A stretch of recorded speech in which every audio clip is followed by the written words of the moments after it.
The wind howled across the mountain cliffs like a wounded beast, dragging cold mist through the stone courtyard of the White Lotus Temple. The sky was iron gray. Snow gathered in thin lines along the cracks of ancient stone. At the center of the courtyard stood a man whose hair fell like silver silk down his back. His eyebrows curved long and sharp like twin blades. His beard split into two thin streams that swayed gently with the wind. Pai Mei did not shiver.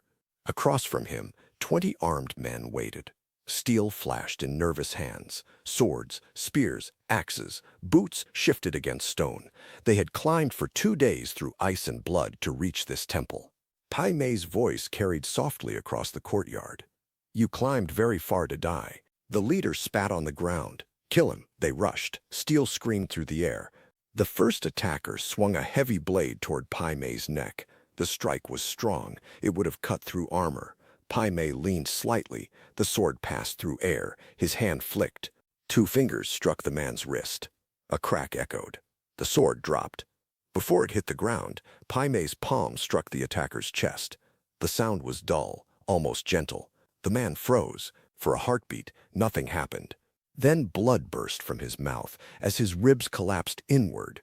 He dropped without a scream. 3 more came from behind. Pai Mei stepped forward instead of turning. His robe spun like white smoke. An elbow drove backward into a throat. A heel crushed a kneecap. Fingers pierced beneath an ear. 3 bodies hit stone. The courtyard became chaos. But Pai Mei remained calm, drifting through violence like mist over water. Blades scraped his sleeve but never his skin. Each movement precise, each strike final. A spear lunged toward his spine. Without looking, Pai Mei caught the wooden shaft between his palms. He twisted. The spear snapped. The broken end reversed direction and drove into its owner's chest. The remaining men hesitated. Their breath fogged the air. Their courage dissolved. Pai Mei stepped toward them. "Who sent you?" No one answered. He nodded once. "Then die without honor." What followed was not a battle. It was a lesson written in bone. When the wind settled again, the courtyard was quiet. Snow began to fall, covering the bodies like white silk burial cloth. Pai Mei stood alone. He closed his eyes and remembered when he had not been alone. He had not always been the gray-haired demon. Once, he had been a boy with black hair and fists too small to close properly. He had been born in a village that did not exist on maps, hidden between river fog and bamboo forest. His father cut wood. His mother sang softly while grinding rice. They owned nothing but breath and stubbornness. Bandits came when Pai Mei was 9.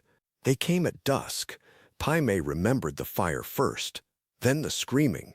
He remembered hiding beneath broken timber while smoke filled his lungs. He remembered his mother's hand slipping from his. He did not cry. Even then he did not cry. When dawn came, the village was ash. He walked for 3 days without direction.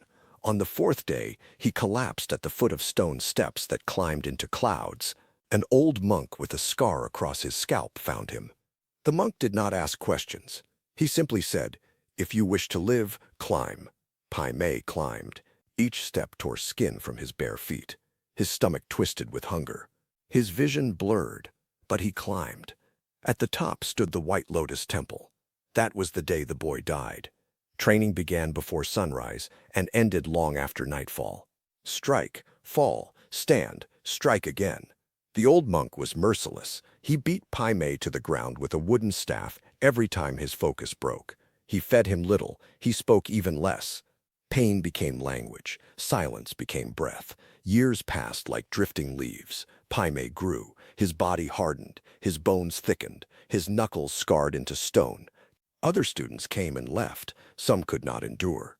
Some tried to challenge the old monk and were sent limping down the mountain. Pai Mei never left. One winter, when ice coated the courtyard and frost clung to eyelashes, the old monk called him forward. "Strike me." Pai Mei did not hesitate. He attacked with everything he had learned. Fists like hammers, kicks like snapping branches, elbows like falling stone. The old monk did not move from his spot. Every strike was turned aside. Finally, Pai Mei dropped to one knee, breath ragged. The old monk stepped forward. For the first time in years, he struck back. One palm touched Pai Mei's chest, softly. Pai Mei felt nothing. Then everything. His heart convulsed. Air vanished. Darkness swallowed him. When he woke, snow covered his body. The old monk stood above him. You are not yet empty enough. From that day, Pai Mei understood strength was not muscle, it was absence.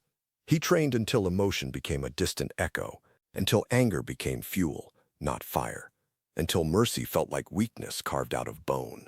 By 25, his hair had begun to turn white. By 30, no one in the mountains would challenge him. By 40, even warlords spoke his name carefully. But strength attracts envy, and envy breeds betrayal. One spring morning, when peach blossoms drifted through the courtyard, Pai Mei returned from meditation to find the temple gates open. That had never happened before. Inside, bodies lay in silence. Students, brothers, blood-staining stone. At the center of the courtyard knelt the old monk, pierced through by 3 swords. Across from him stood a man. Pai Mei recognized Shen Wu, his senior brother. Shen Wu's blade dripped red. You taught me everything, Shen Wu said. Now I will surpass you. Pai Mei's face did not change. You mistake ambition for mastery. They circled each other while petals fell like dying snow. Shen Wu attacked first.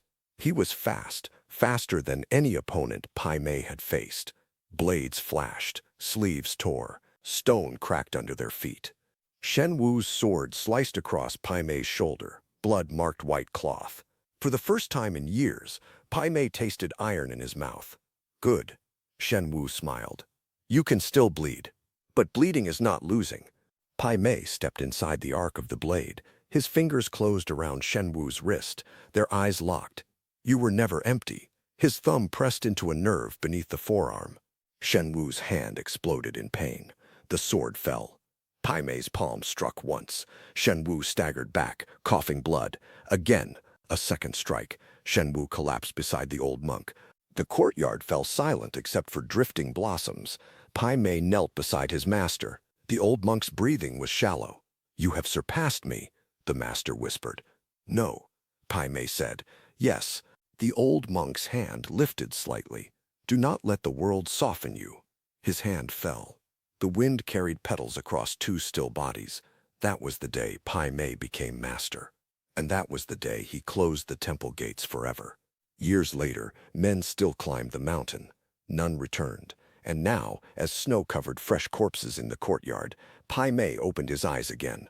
The world had not finished sending challengers, and he had not finished answering. Far below the mountain, a warlord had heard the stories. A young woman stood beside him, listening.